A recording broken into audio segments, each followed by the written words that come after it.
अस्सलाम वालेकुम ninth class. उम्मीद है आप सब खैरियत से होंगे जी। तो स्टूडेंट्स, इस वीडियो में हम नाइन्थ क्लास की मैथ की रिव्यू एक्सरसाइज नंबर 4 का क्वेश्चन नंबर 2 सोल्व करने जा रहे हैं। Fill in the blanks.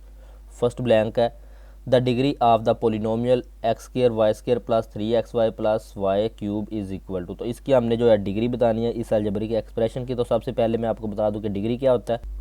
Degree किसी भी टर्म की या किसी वेरिएबल की जो पावर होती है किसी टर्म में, वो उसकी उस टर्म की डिग्री कहलाती है। ठीक है, तो इस एक्सप्रेशन में देखें 3 टर्म्स हैं। टर्म्स क्या होती हैं?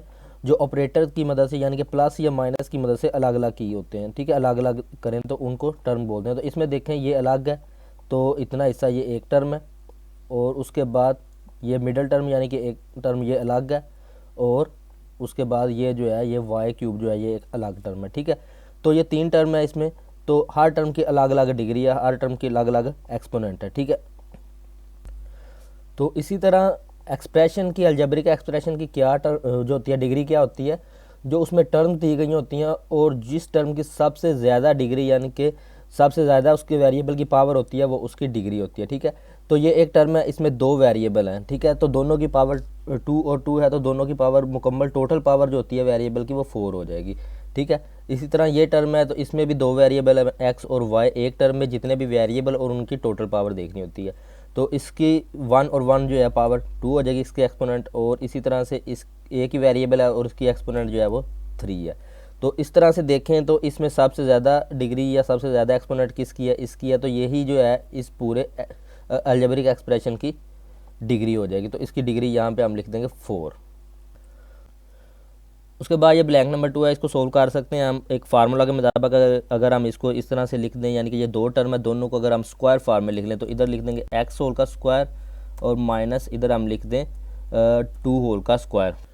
क्योंकि 4 को इस तरह से हम एक्सपोनेंट फॉर्म में यानी कि 2 की पावर 2 लिखें तो ये 4 के इक्वल ही होता है। तो यहाँ पे फार्मूला कौन सा अप्लाई होता है? फार्मूला यहाँ पे ये वाला अप्लाई हो जाए, a square minus b square is equal to a minus b into a plus b. यानी कि कोई भी 2 टर्म जो है स्क्वायर फॉर्म में और दरमियान में माइनस हो तो उसको इस तरह से लिख सकते हैं first minus second term into first plus second term. तो यहाँ पे इसको भी इसी तरह से लिखेंगे, इज इक्वल टू फर्स्ट जो है वो हमारे पास एक्स है और माइनस सेकंड टर्म जो है 2 है और इंटू एक्स प्लस 2 जो है इसको इस फॉर्म में हम लिख सकते हैं फार्मूला के मुताबिक। तो इसको जो है इस तरह से हम लिख देंगे इधर ब्लैंक में। तो ये आपका हो गया ब्लैंक नंबर 2। तो इसको रिमूव कर देते हैं, नेक्स्ट ब्लैंक को सोल्व करते हैं। तो ये नेक्स्ट ब्लैंक नंबर 3 है आपके सामने। देखें ये एक क्वेश्चन है, यानी कि इस साइड पे इसका आंसर लिखा गया है। तो ये देखें तो एक फार्मूला के मुताबिक हम इसको भी सोल्व कर सकते हैं। फार्मूला कौन सा है? वो है a cube minus b cube is equal to होता है a plus b into a square minus a b. Sorry, यहाँ पे जो है प्लस है, देखिए क्वेश्चन में प्लस है तो इधर हम प्लस लगाएंगे, और इधर अगर प्लस हो तो हमने इधर माइनस लगाना होता है, और इधर माइनस हो तो इधर आपने प्लस लगाना होता है। ये फार्मूलाज जो है आपने याद किए हैं चैप्टर को सोल्व करते वक्त, अगर नहीं किए तो अभी इनको याद कर लीजिएगा। तो इधर आ जाएगा प्लस बी स्क्र। तो इस फार्मूला के मुताबिक जो है हम अगर क्वेश्चन को सोल्व करें तो इस फार्मूला को थोड़ा नीचे लिख लेते हैं। अब देखें ये ए क्यूब है और उसकी जगह पे यानी कि एक से मुराद फर्स्ट टर्म और बी से मुराद सेकंड। तो पहला जो है वो एक्स है ए की जगह पे, और दूसरा 1 डिवाइडिंग बाय एक्स है। अगर हम इसको इस तरह से लिखें, ये जो होता है ये इसको इस तरह से लिखा जा सकता है x cube minus 1 dividing by x whole cube. ठीक है, पहले इसको इस तरह से लिखा जाता है। उसके बाद जब इसको सोल्व किया जाता है तो देखें ये एक्स क्यूब इसी तरह से आ जाता है, और उसके बाद जो है इसको जब सोल्व करते हैं तो ये minus 1 dividing by x whole cube है, क्योंकि सेकंड टर्म होल का क्यूब होना है।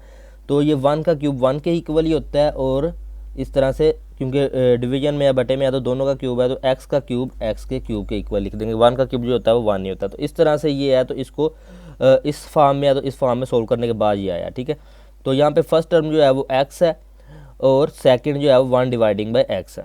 तो इसलिए इस तरह से इसको लिख सकते हैं इज़ इक्वल टू, यानी कि हमने लिखना फर्स्ट का क्यूब। अगर फार्मूला को देखें तो फर्स्ट टर्म यानी कि ए है, ए प्लस बी, यानी कि एक बार फर्स्ट टर्म को प्लस लगा के सेकंड टर्म को लिखेंगे। तो फर्स्ट टर्म जो है वो हमारे पास एक्स है और प्लस सेकंड टर्म जो है 1 डिवाइडिंग बाय एक्स है। उसके बाद इन टू फिर से फर्स्ट टर्म का जो है वो स्क्वायर है।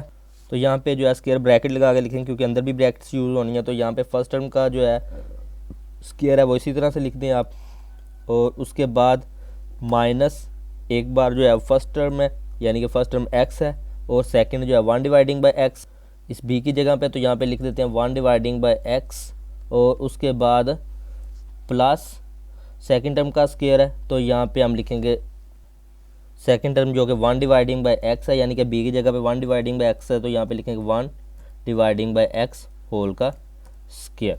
फर्दर इसको एक बार फिर से सोल्व कर देंगे, यहाँ से मैं कर देता हूँ इज़ इक्वल टू, ये आ जाएगा x plus 1 dividing by x जो है इसी तरह से आ जाएगा, और उसके बाद x स्क्वायर भी इसी तरह से माइनस, अब ये x और ये डिवाइडिंग वाला x क्योंकि ये आपस में मल्टीप्लाई हो रहे हैं और ये x डिवाइड हो रहा है, ये कैंसिल हो जाएंगे, और इधर -1 का 1 इसी तरह से आ जाएगा जो कि बाकी बच गया, तो यहाँ पे लिखेंगे -1, और उसके बाद प्लस है तो प्लस लगाएंगे, और ये 1 होल का स्क्वायर भी है तो 1 का स्क्वायर 1 के इक्वल होता है, और x का स्क्वायर जो है वो x के स्क्वायर के इक्वल ही हो जाएगा। तो यानी कि ये यहाँ तक लिखा हुआ है क्वेश्चन में, और उसके बाद खाली जगह में जो है वो ये आ जाएगा, तो ये इसको यहाँ पे लिख दिया। अब ब्लैक नंबर 4 है, तो ये एक फार्मूला ही है, तो उसको जो है उन्होंने आधा लिखा हुआ है, तो इसको हम मुकम्मल कर देंगे। फार्मूला अगर आपने याद किए हैं तो 2 इंटू ए स्क्वायर प्लस बी स्क्वायर, ये जो इक्वल होता है ये होता है a प्लस बी होल का स्क्वायर, और इधर जो आ जाता है a माइनस बी होल का स्क्वायर। इस तरह से ये फार्मूला, इसको आपने याद कर लेना फिर से। तो ये लिख दिया a माइनस बी। उसके बाद ब्लैंक नंबर 5 को सोल्व करते हैं, तो ये भी क्योंकि होल का स्क्वायर है तो होल का स्क्वायर इस फार्मूले के मुताबिक भी हम ओपन करेंगे, a माइनस बी यानी कि दो टर्म माइनस हो रही हैं उन होल का स्क्वायर जब होता है उनके, तो इसको इस तरह से सोल्व करेंगे, यानी कि ये जो है x minus 1 dividing by x whole का स्क्वायर है, तो ये इक्वल आ जाएगा। अब फर्स्ट टर्म जो है a की जगह पे x है और b की जगह पे 1 डिवाइडिंग बाय x है, तो पहले फर्स्ट टर्म का स्क्वायर यानी कि x का स्क्वायर जो है वो इसी तरह से आ जाएगा, प्लस सेकंड टर्म जो कि 1 डिवाइडिंग बाय x, तो यहाँ पे हम लिख देंगे 1 डिवाइडिंग बाय x होल का स्क्वायर, और उसके बाद माइनस फर्स्ट टर्म 2 लिखेंगे, 2 के साथ फर्स्ट टर्म, तो फर्स्ट टर्म ब्रैकेट्स में लिखेंगे इनको अलग अलग करके x, और 1 डिवाइडिंग बाय x जो कि सेकंड टर्म है। अब इसको अगर सोल्व करेंगे तो ये तो इसी तरह से आ जाएगा, तो ये आ जाएगा is equal to x square ऐसे का ऐसे ही, और प्लस 1 का स्क्वायर 1 के इक्वल होता है, तो यहाँ पे 1 लिख देंगे, और नीचे x का स्क्वायर जो है स्क्वायर वो लिख x के स्क्वायर के इक्वल, और -2 क्योंकि ये x और ये डिवाइडिंग वाला x कैंसिल हो जाएगा, और 2 1 द 2 आ जाएगा, तो यानी कि ये आ जाएगा इसका आंसर अगर इसको हम सोल्व करते हैं। तो इसको हम यहाँ पे ब्लैंक में लिख देते हैं। उसके बाद ऑर्डर ऑफ सर्ड, तो ये देखें ये जो रेडिकल फॉर्म में लिखा, इसमें 3 चीज़ें होती हैं जो रेडिकल साइन के अंदर लिखा होता है, यानी कि ये जो अलामत है ये वाली, ये जज़र की अलामत, तो इसको रेडिकल बोलते हैं, इसके अंदर जो लिखा होता है उसको रेडिकेंड बोलते हैं, और बाहर ये जो ऊपर इसके छोटा सा नंबर लिखा होता है इसको इंडेक्स बोलते हैं। तो इसी को जो ये जो इंडेक्स है इसी के 2 नाम है, सर्ड ऑर्डर ऑफ सर्ड और इंडेक्स, तो इस लिहाज से इसका जो है ऑर्डर ऑफ सर्ड जो है वो 3 होगा, ठीक है। उसके बाद लास्ट ब्लैंक है, तो इसको हमने सोल्व करना है, तो यहाँ पे इसको नीचे लिख के सोल्व कर लेते हैं। तो इसको सोल्व करने के लिए सबसे पहले हमने जो है इसका डिनोमिनेटर इसको रैशनलाइज करना है, ठीक है। तो उसको रैशनलाइज करने के लिए एक बार ऊपर जो है नोमिनेटर से इसके कॉन्जुगेट को मल्टीप्लाई करेंगे, तो ये आ जाएगा इसका कॉन्जुगेट जो होगा 2 माइनस है तो प्लस आ जाएगा 2 प्लस स्क्वायर रूट 3, तो इसको एक बार ऊपर मल्टीप्लाई कर देंगे, और इसको नीचे ब्रैकेट्स में हम लिखेंगे क्योंकि मल्टीप्लाई करना है नीचे भी कॉन्जुगेट को, इस तरह से। अब इसके साथ भी जो है इसका कॉन्जुगेट मल्टीप्लाई कर देंगे, तो कॉन्जुगेट है 2 प्लस स्क्वायर रूट 3। उसके बाद ऊपर जो है ये 1 से मल्टीप्लाई होने के बाद इसी तरह से आ जाएगा 2 प्लस स्क्वायर रूट 3, और नीचे जो है ये वाला फार्मूला जो है ये हम अप्लाई कर देंगे, यानी कि a minus b a plus b, जब भी 2 टर्म प्लस और माइनस के साथ मल्टीप्लाई हो रहे थे तो फर्स्ट टर्म का स्क्वायर आ जाता है और माइनस सेकंड का स्क्वायर आ जाता है। तो फर्स्ट टर्म जो है वो इसमें 2 है, तो यहाँ पे लिखेंगे 2 होल का स्क्वायर, और माइनस सेकंड टर्म जो कि है स्क्वायर रूट 3, तो उसका स्क्वायर लिख। फर्दर इसको सोल्व करेंगे तो ये ऊपर 2 प्लस स्क्वायर रूट 3 ऐसे ही आ जाएगा, और नीचे जो है 2 का स्क्वायर 2 टू द 4 हो जाएगा, और -3 का ये स्क्वायर और स्क्वायर रूट जब इकट्ठे आ जाए तो कैंसिल हो जाएगा, तो -3 आ जाएगा इधर।